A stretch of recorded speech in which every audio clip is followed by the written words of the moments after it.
was told, hey, they're waiting for you.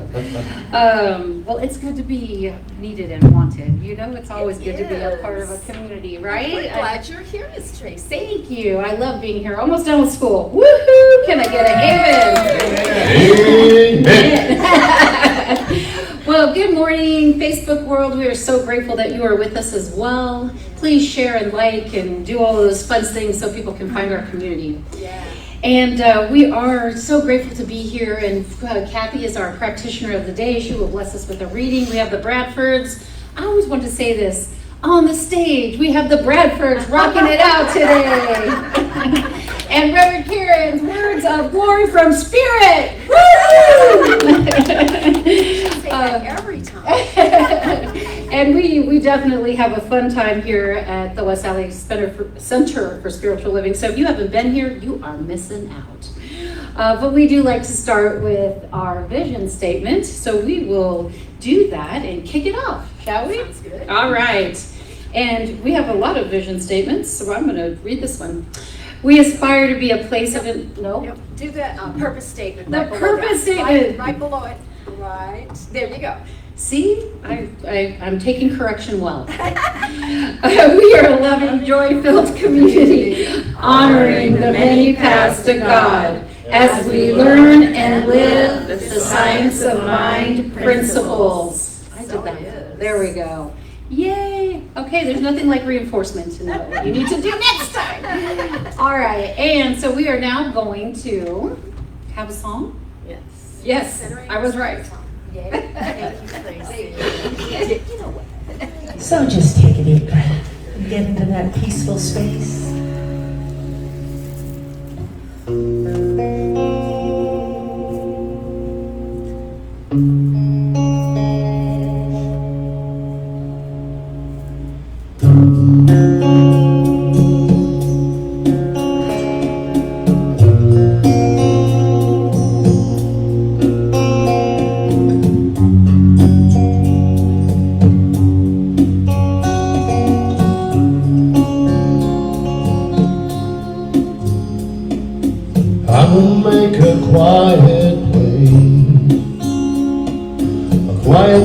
Within my heart, I will wait upon the Lord,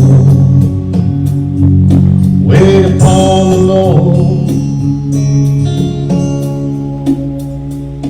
Be still, my soul, be still. Be still, my soul, be still. Be still and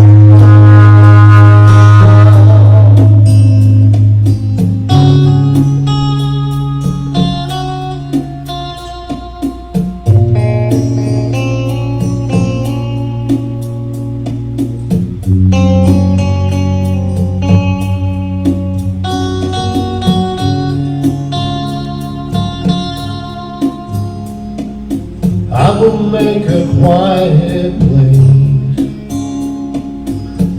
place within my mind. I will wait upon the Lord, wait upon the Lord. be still, my soul, be still. Be still, my soul, be still. Be still and I will make a quiet place within my life, and I will wait upon the Lord, wait upon the Lord. I will make a quiet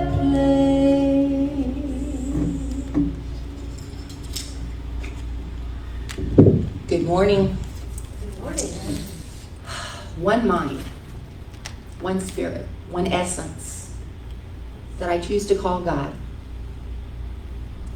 which is in everything, of everything. It is love and beauty and peace, calm, abundance, health, joy. And I know that I am an individualization of God. And I know that for me, I know that for everyone in this room and those watching us. In fact, I know it for the whole planet. Each of us expresses God through us, as us. And today I say a word of blessing for the Bradfords and their wonderful music, how they bring us together with love and songs that we can sing to and have joy with. And I say a blessing for Reverend Karen and all of her beautiful words that she's going to speak with us today. Divinely inspired, with lessons that we can take with us and spread and learn from. And so I just release this awesome time, this perfect space into the law of knowing it is already done. And together we say, and so it is. Okay, so today I've got the essential Ernest Holmes. And I'm going to talk about love. It happens to be one of my favorite topics other than God. Love is the central flame of the universe, nay, the very fire itself. It is written that God is love, and that we are his express likeness, the image of the eternal being. Love is self-givingness through creation, the impartation of the divine through the human. Love is in essence an atmosphere which defies analysis, as does life itself. It is that which is and cannot be explained. It is common to all people, to all animal life, and evident in the response of the plants to those who love them. Love reigns supreme over all. The essence of love, while elusive, pervades everything, fires the heart, stimulates the emotion, renews the soul, and proclaims the spirit. Only love knows love, and love knows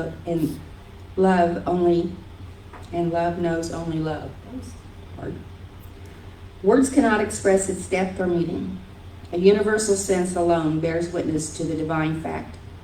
God is love, and love is God. Well, let's just ponder that for a moment. God sparks. That's who we are. We're all God sparks. And so it is. So it is.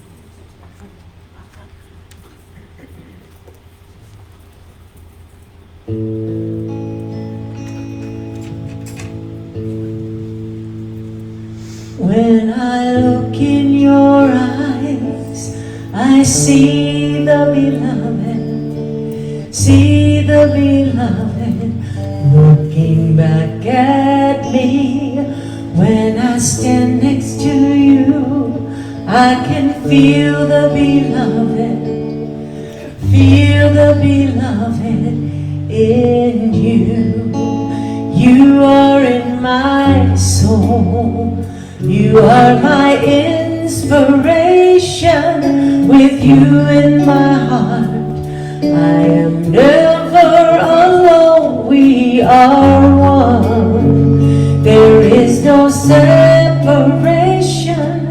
When I rest in you, I'm home.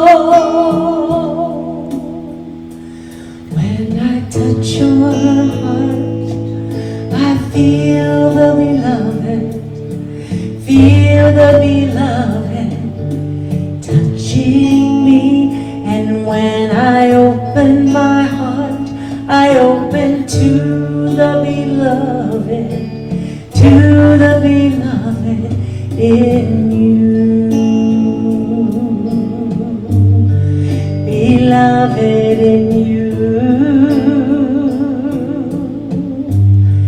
Beloved in you. Beloved in you.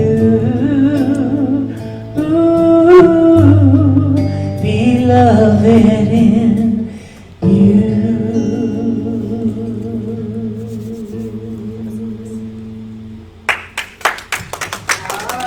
Oh, Reverend Karen is happy. That's one of my most favorite all-time ever spiritual ways to begin a service. Good morning. Good morning. Welcome to the West Valley Center for Spiritual Living. And you know, that song always touches me tenderly because that is an old favorite from a lot of connections back in California for me. And so my dear friend Monica, grateful you're watching, and that one's for you, my dear. That one's for you. If you ever need a friend, you know, and you want to know somebody's there, and that when you have that friendship, you are touching the beloved, you are connecting to God through the very nature of friendship. Everybody needs a Monica. I love you, Monica. So, good morning. The theme that I'm actually speaking on today is right action, but that sounded so boring when I sat down to write the message. I thought, or actually the preview when I was trying to convince you should be here or you should be watching on Sunday morning. The idea of right action was so dry, I said, I can't possibly name a talk right action. So instead I looked at the quote that I'm using as the quote that stirred me and got me in the mood to write a good message. And I saw that it spoke about inspiring love. That it is that movement of love within us, that recognition of the presence of love as God in this universe, as that one mind. I love how you always start the prayer, one mind. It's like the first thing you say. And there has to be a way we get grounded in that truth, where we are inspired by love, so that we now activate that movement of right action that's always alive and active in the universe. But when we align ourselves to it in a really conscious way, everything changes in the way our lives unfold. Even for you, Rod, that would be true. Even for Rod. So, I agree. Okay, good. So you got to give him a little space. He'll have a snappy comeback. So, what I'm talking about today is sort of and a lot of ministers are using this theme of a GPS system. It's like that. It's like God as that infinite intelligence of all the universe, everywhere present, always active, always vibrant, always knows where you're at, sort of like your telephone, your phone, we all carry. You could probably be tracked if somebody downloaded a proper app, they would know where you are. And it also helps us in guiding us and directing us. So if I need directions to get somewhere that I haven't driven before, I can use my GPS. Now, I personally prefer to sit down and pull it up on the computer. I do a little map quest first, and I get it in my head what side of town it's going to be on and how I'm going to get there. I'm such a girl. And then I'll trust the GPS. But first I got to kind of make a map in my mind. I want to have an idea where I'm going.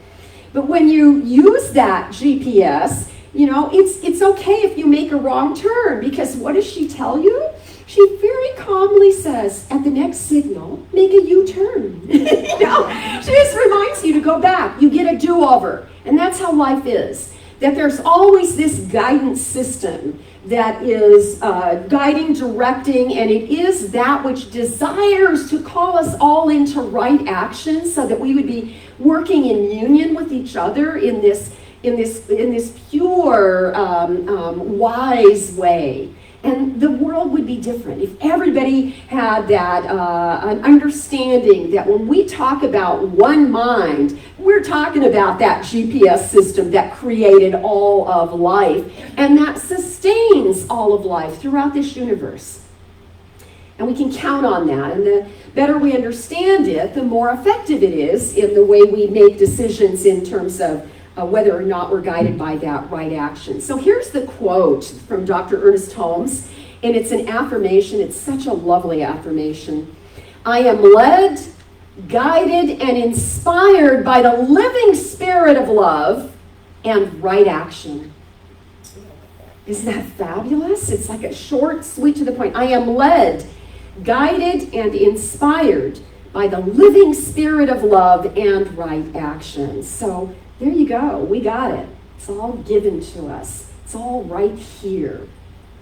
But if you don't turn it on, it doesn't tell you how to make the turns, right? You gotta be conscious and choose that today I want to be guided. Today I want that divine guidance so that my life unfolds for my highest and best well-being, and that way, everywhere I go, I know I will touch people sweetly and compassionately and kindly, and then my day is different. It's like I've turned on my GPS when I do that. I pray myself up in the morning before I leave the house. The other piece of that is that you can buy a brand new car now, I hear, and they have these magnificent built into the dash, the GPS system that'll tell you, you don't have to do much, but it'll tell you exactly how to get around town. But if you don't take the time to learn how to use it, it does nothing for you. So that's what I want to talk about today. I want to talk about that presence of God that's there, that's just like hovering, waiting for us to wake up and be conscious and choose to align to it so that we can function in our best, and then therefore all the fragments of our life come together in a high and beautiful way. I decided to look at the idea as a frame of reference, sort of metaphorically. I was looking at the life of a sunflower. Sunflowers are a really good plant to look at because they're such a nice big bloom, and what do? They follow the sun. They start in the east and they end up looking west, right, at the end of the day. And so they've done some studies. There was a particularly good one that came out of Berkeley, and they took a bunch of sunflowers and they staked them in such a way that they could not follow the light. Right? They were stuck in one position all the time. And those sunflowers,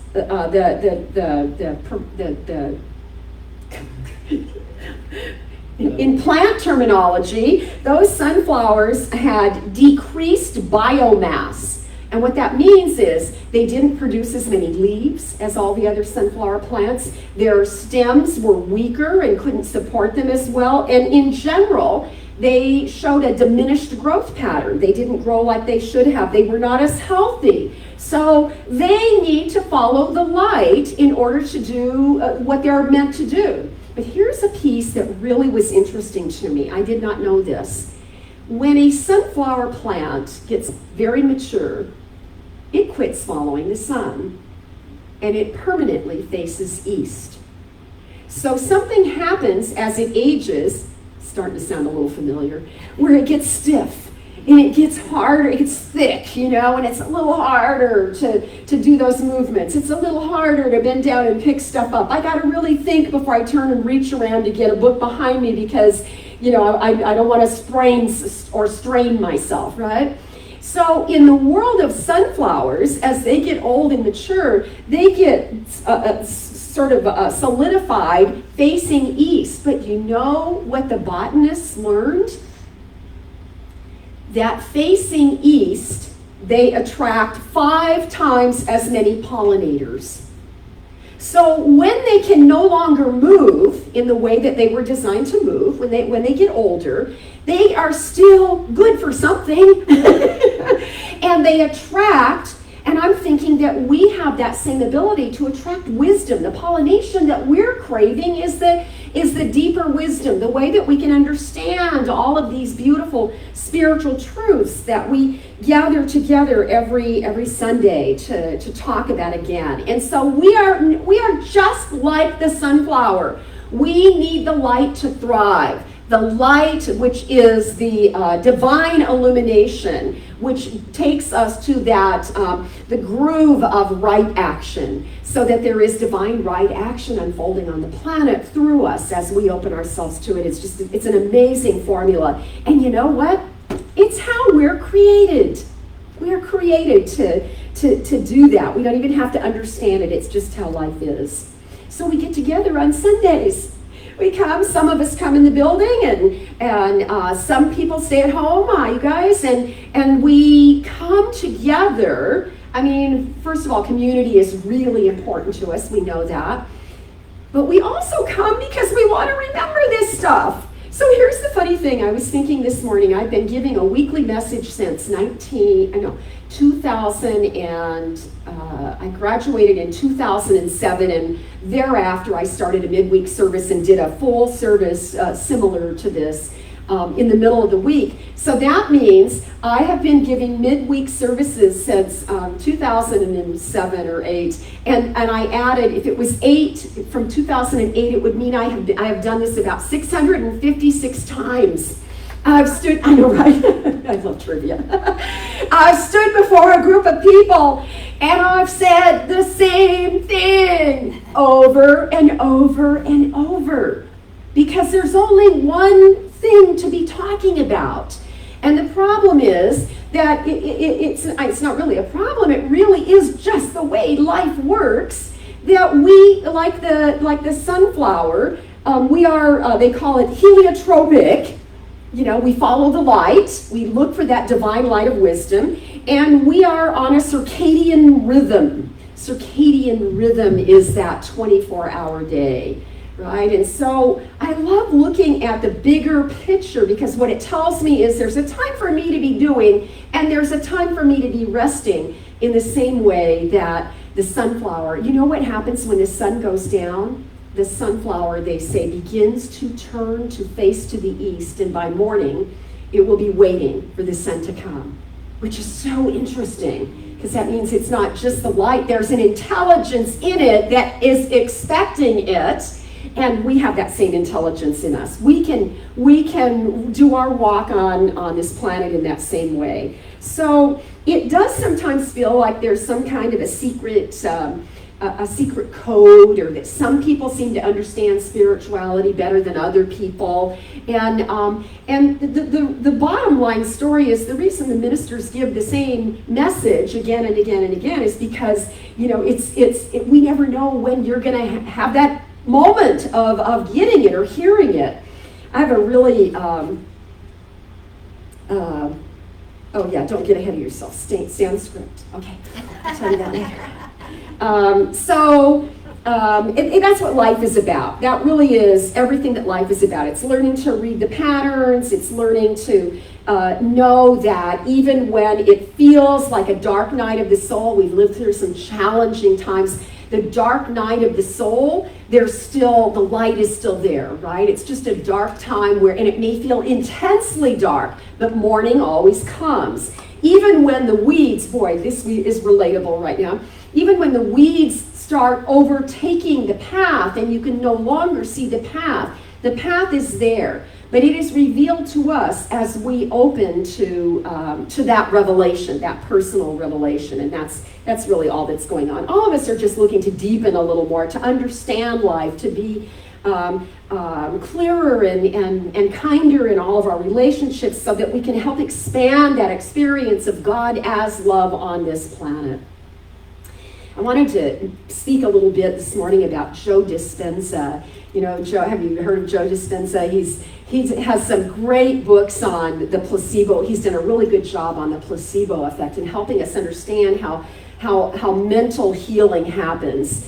And he's a quantum physicist. He's a really interesting human being. He was 23 years old, and he was in a triathlon race, and he was hit by a car.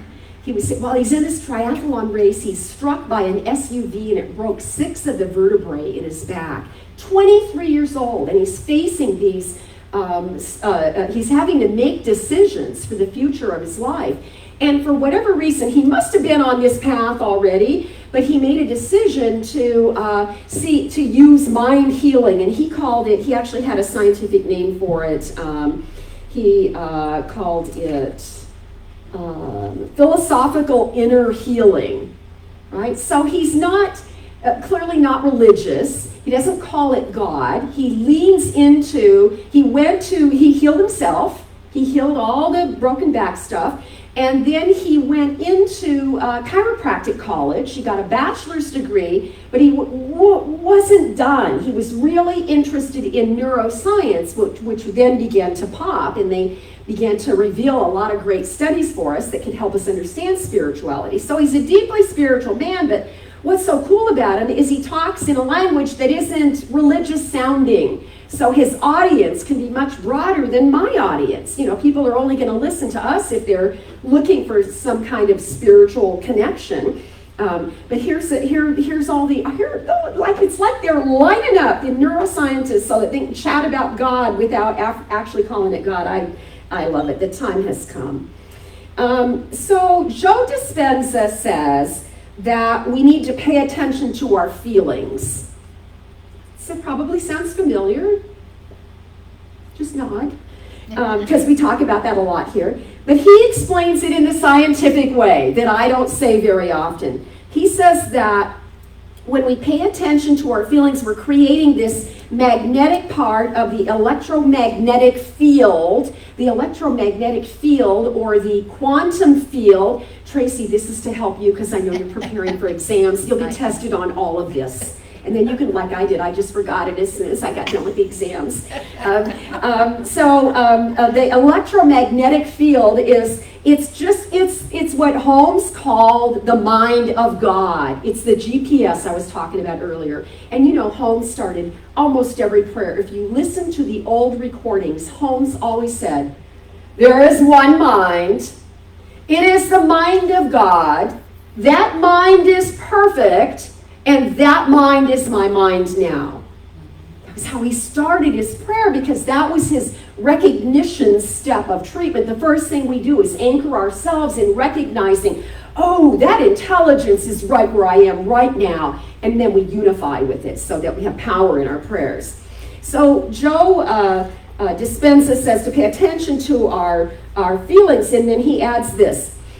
Our thoughts provide the electrical impulses that go out into the quantum field, but it is the feelings that are generated from whatever you're thinking, it is the feeling that creates the magnetic signal that completes the circuit.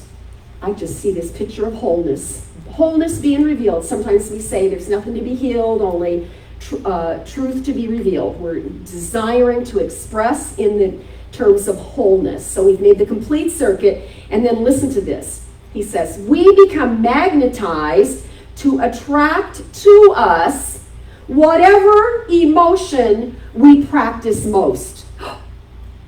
Uh-oh. What emotion are we practicing most? Because if you don't choose, you can easily be carried into that unconscious collective of people that are scared of everything, and especially right now, all that fear is amped up. And then that could be the feeling that you are feeling most, because it's there. So we have to be conscious, and we have to choose how we want to feel.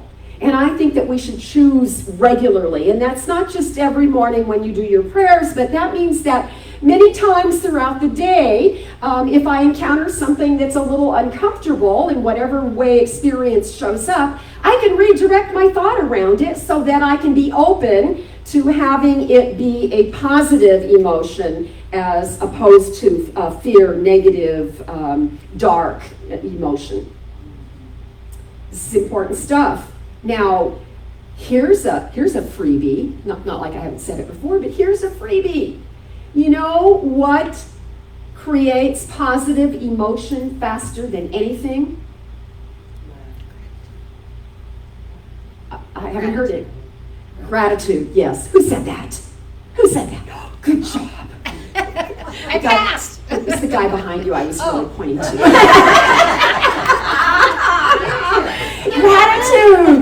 Gratitude. Yeah, but yes, but that was well done also.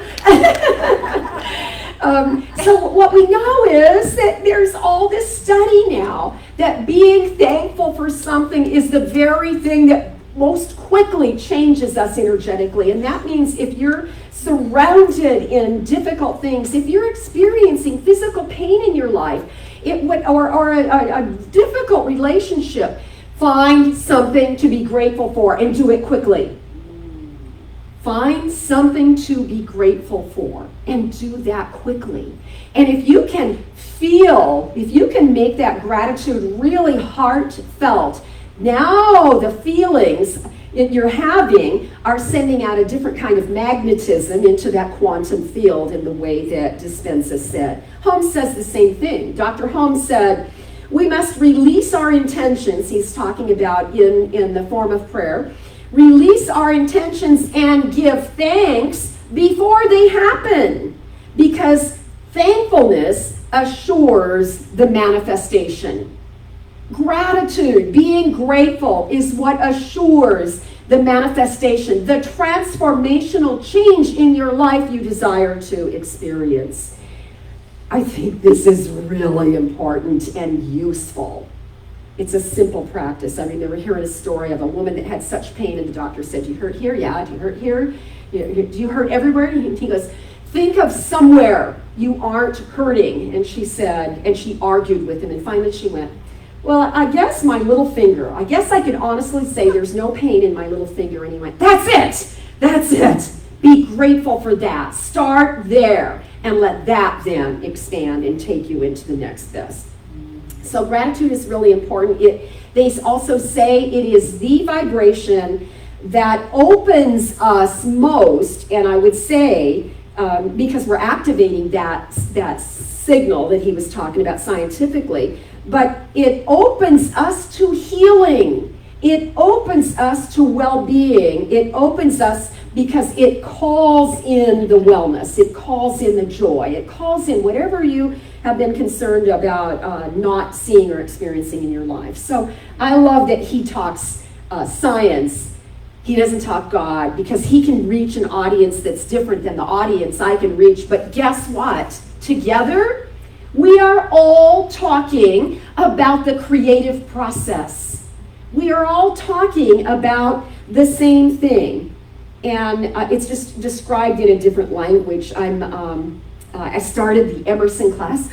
Oh, it's so good. I started the Emerson class. We're only doing it for 4 weeks. I'm sad. I think that we could really pull it out longer. But you know, Emerson wrote 200 years ago.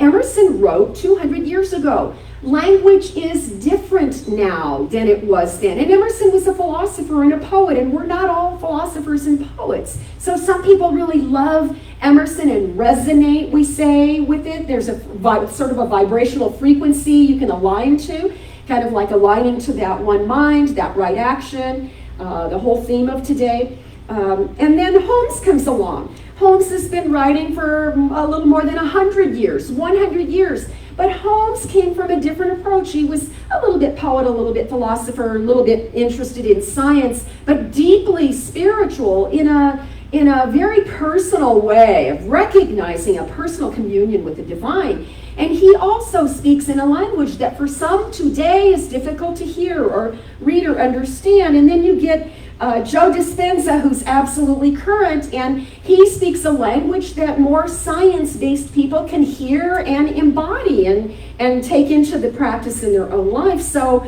they're all speaking truth, but to continue on a theme, there are 7,000 ways to listen for inspiration. And there are thousands and thousands of ways for us to express truth in our own life. Thousands is an understatement. There are unlimited possibilities of how we can express that same God truth in our lives. Now I can tell you about Napoleon Hill. So I don't know how Napoleon Hill ended up on my desk this week. I don't really even care for Napoleon Hill. But he published his really famous book, Think and Grow Rich, or How to Think and Grow Rich, in 1937. 1937, that was when the metaphysicians were on the speaking circuit. Holmes had a huge following, and there are all kinds of other people that did the same thing. And because, people wanted to hear. People were interested in hearing because, not unlike now, the world was crazy. So Napoleon Hill wrote this book, Think and Grow Rich, and it was, they consider him the granddaddy of motivational literature. I didn't know that. So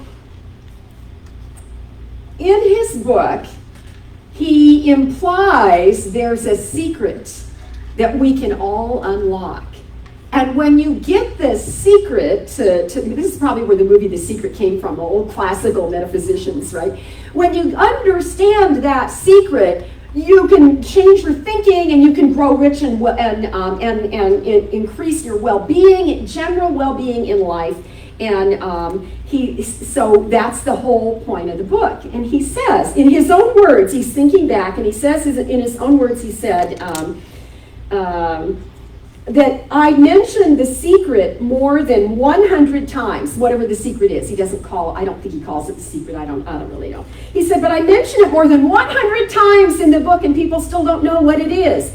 He says, I don't directly name it because you can only get it as you uncover it for yourself.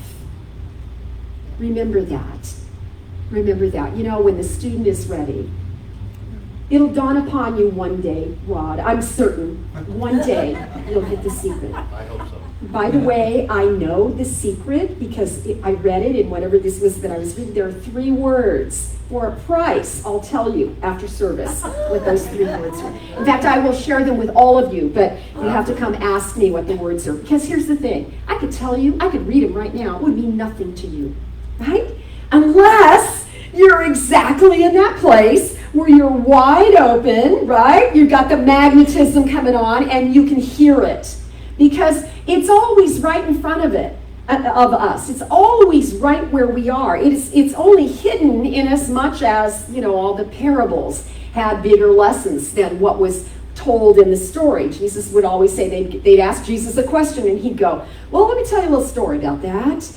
Right? And then he'd tell the story, and then I could just imagine they'd be looking at each other going, well, that's not what I asked, but But then you're left with that to simmer in it afterwards. Do you ever watch a really good movie, and for a couple days, you just keep thinking about it? Wow. The impact of it, it hits you in a certain way. And so it's kind of like that. So he said, I could tell you, but you can't uncover, you have to uncover it for yourself. And then he said these great wise words about his own book. Those who are ready to put it to use will recognize the secret at least once in every chapter.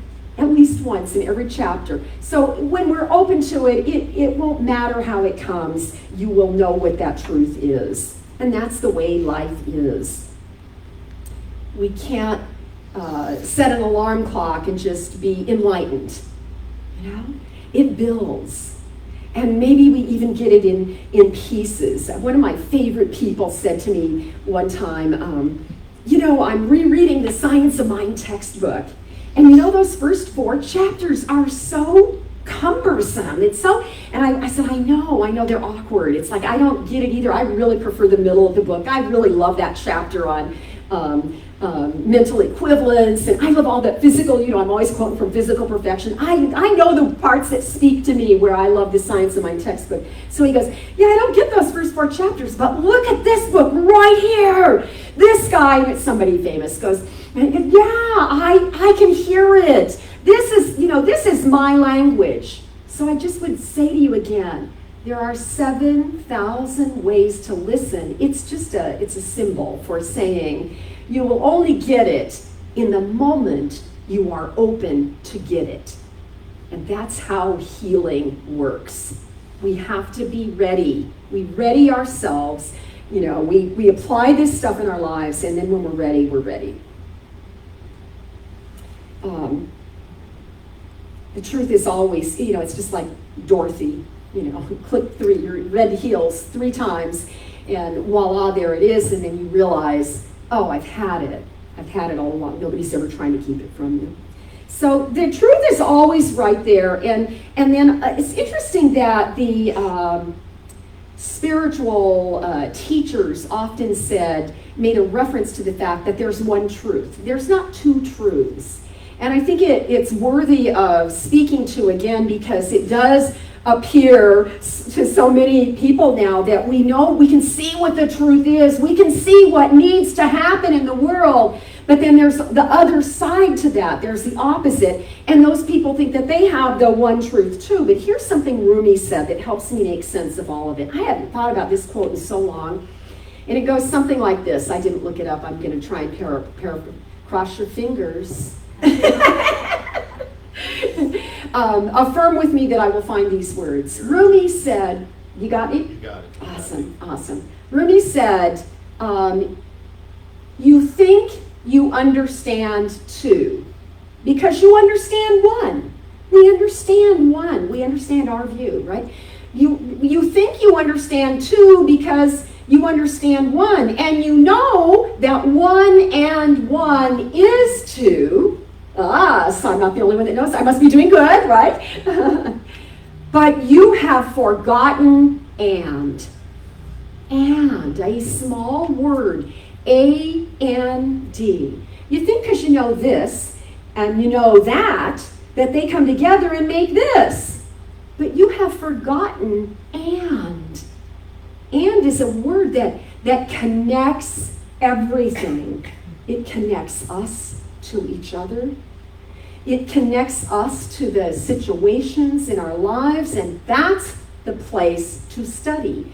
That's the place to expect God to show up. Not in some way where we have the only truth, but there appears there can be an opposite truth. Because now you have to make somebody wrong. So we are oneing. It's a word I made up a long time ago. It feels to me like on the human journey, I am always oneing and unwanting. One, O-N-E-I-N-G, wanting. We're always wanting and unwanting. So I have moments of totally acknowledging, embracing, having experience of oneness with life. And then something else happens in my life, and I got to pay attention to some task that needs me. Or a person, and suddenly now I'm back in the world of effect. So if you look at that glorious stages of growth and the way that we teach that here, there's this movement that begins to resemble the infinity symbol. There's this movement. For a while I might be down, and then I'll be up, and then I have to fix this or change that, and then we just keep moving, and that's the truth of life. Holmes says it this way, right from Ernest Holmes. Spirit works through matter. Nothing is devoid of a divine GPS. Nothing on this planet is devoid of God. Spirit works through matter. Therefore, the potential for the highest and the lowest is inherent in everything. They are not different things. They are the same things functioning at different levels. So, what a glorious idea to ponder. They are not different things. We are not different. We are just individualized expressions. So, there's something about our connection, not only to God, but to each other, that is eternal, and we're always choosing one from the other, but they are not different things. I couldn't help but think as I was writing that there's a passage that I'm going to horribly paraphrase, but Holmes did it, so I could do it too, I think. Right? There's a passage in the Bible that says something like, I place in your mouth both a blessing and a curse. Choose. You choose. And we are choosing all the time. Even if you think you are not choosing, that's a choice. So we understand this in the way that we speak to every single Sunday. As you think, so you shall create. A great teacher said that way back when, because what you believe strengthens that resonance that Joe Dispenza writes about, that resonance that's in you. And so the more time we spend in that sort of God zone, whatever you want to refer to it as, the more synced up you will be, or the more in the flow, the more divinely inspired, and we will remember that we are indeed perfectly guided all the time, and therefore right action is always unfolding in our lives.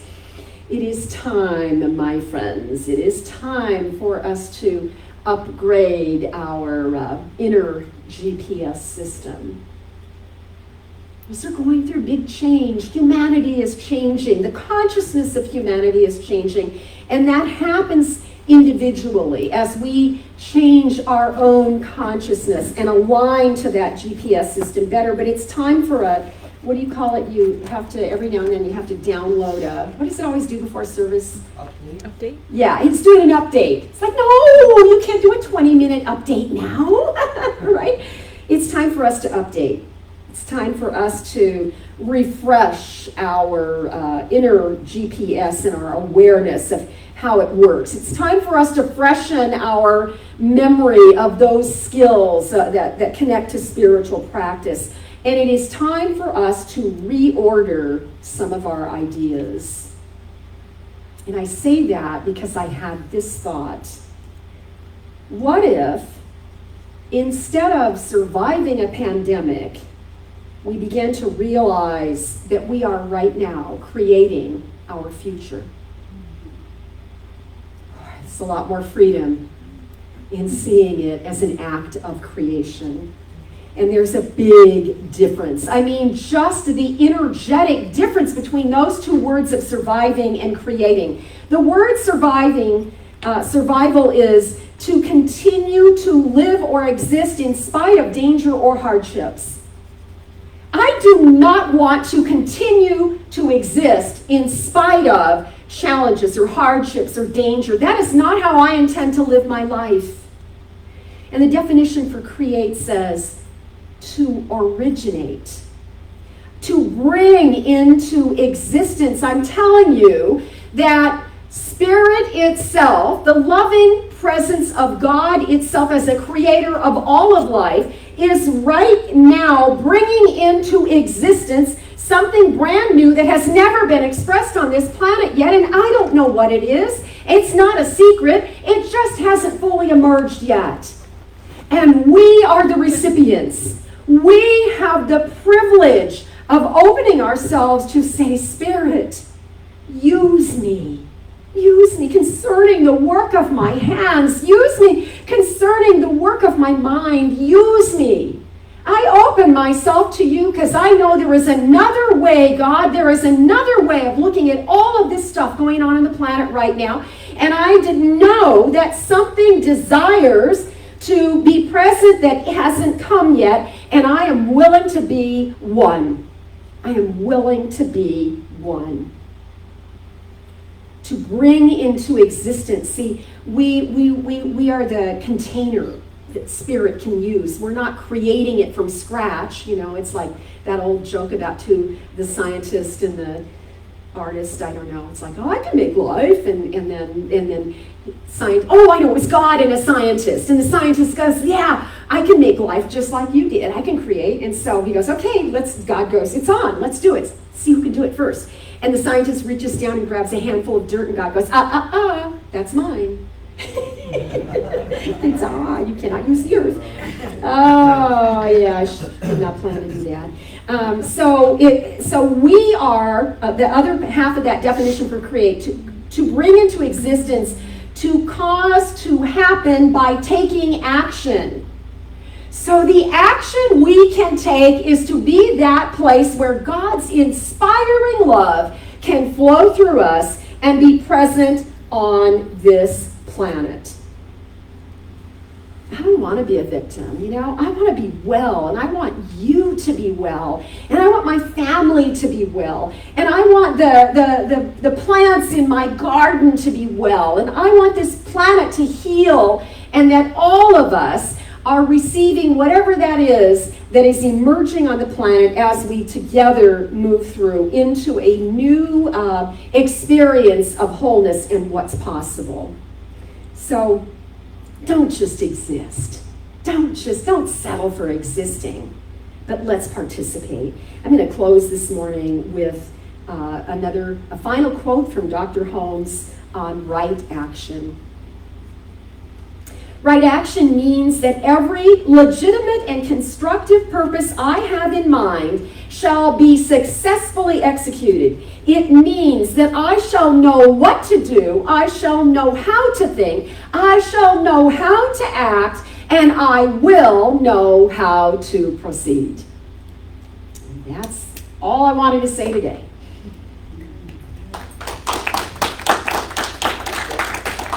Well, you know I'd like to say a lot more, but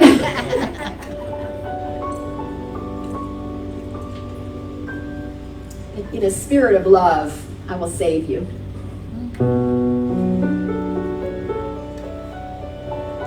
Oh, boy, those piano keys just take me right to center.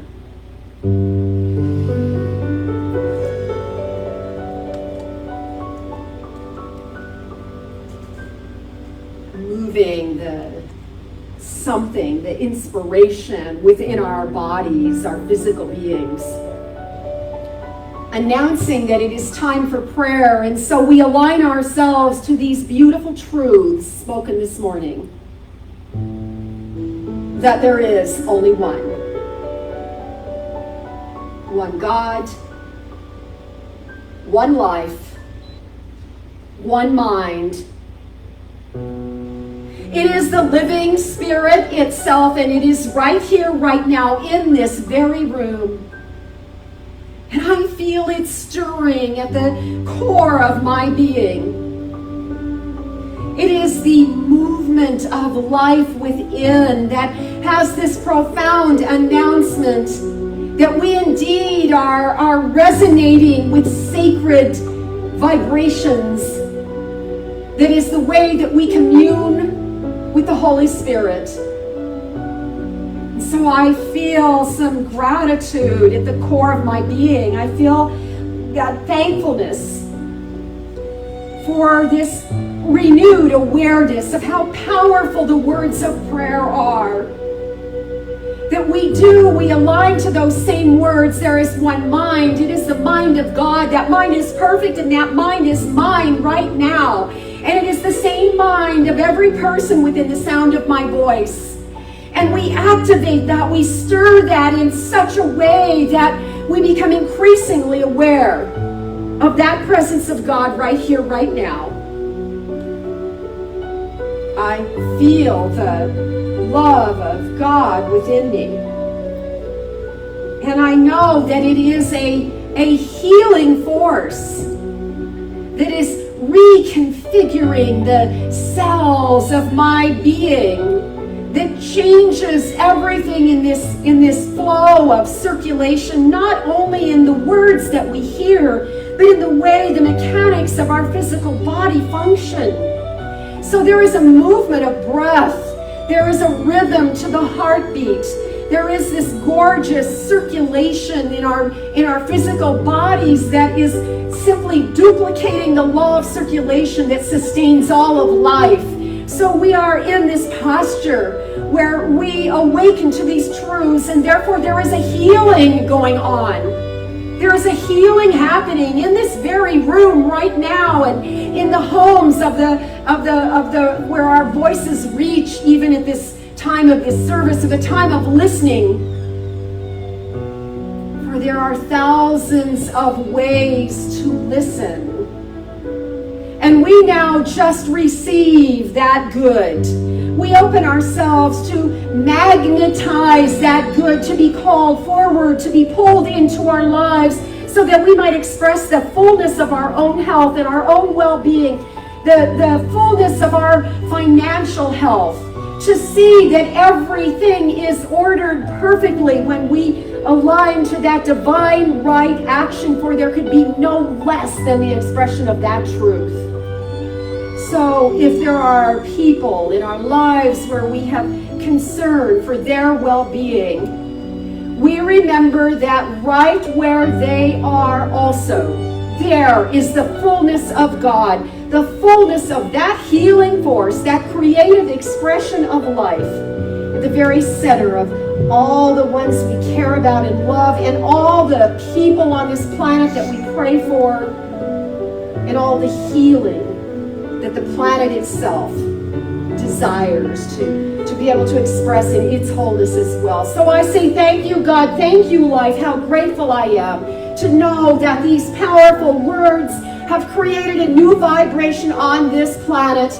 We will not survive. We will thrive, and we will take our place in co-creating that which is emerging now. I am so grateful to know that I am not the only one, and that there is a force in this universe that I call the law that is already activated and it is already complete. And together we say, and so it is.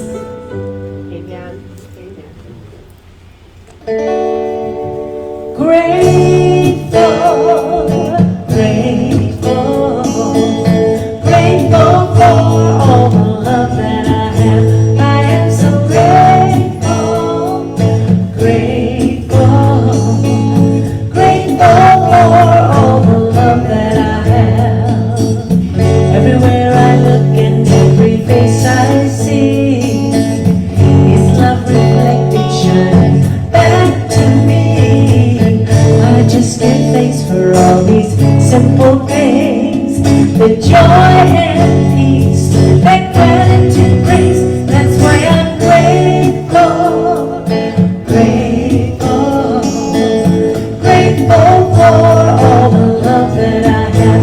I am so grateful, grateful, grateful for all the love that I have. Well, thank you. I love that song. And for that beautiful talk, Reverend Karen. You're welcome. You were so, you moved this around. You were so vivacious. I do. And I really love the words you spoke today. Thank you so much. And gratitude is a great practice for settling the mind and connecting to spirit when devotion isn't your gig. You start with gratitude. It's really lovely. Yeah, so that's what I heard. That's what I heard today. But we are going to talk about giving. Yes, we are going to talk about giving today. And we are still not passing around the plate. We are collecting in the back of the church, just like an airplane. Please head that way with your money. And if you are online, there is a donate button. And everything that we do with your giving donations. And it is a great pleasure to receive. Thank you. All right. So please repeat after me, because I do think it's up here. It's on the right side. Thank you. Under I'm all going to my close the beautiful top. Here we go. I do know it, but I don't want to mess it up. All right. I live in a consciousness of good. Divine love blesses and multiplies all that I am, all that I have, all that I give, and all that I receive. Thank you, God. And so it is. All right. And we got the records on. Is that it? That's We're going? Please stand for our last song.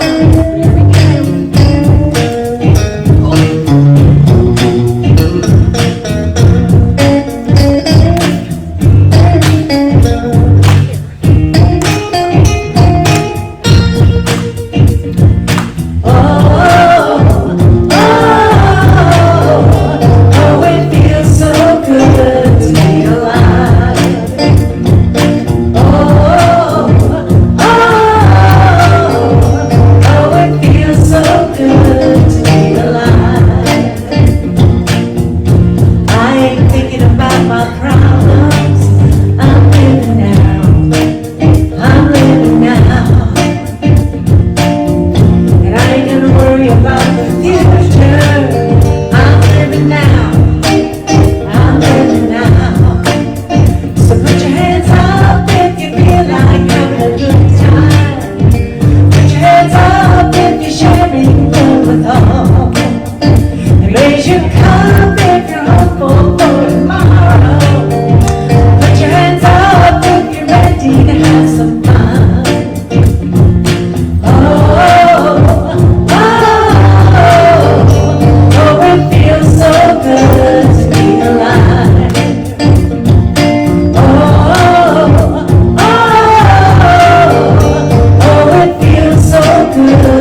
Yay. So if you're watching online and you are new to us, you can find our webpage at www.wvcsl.com.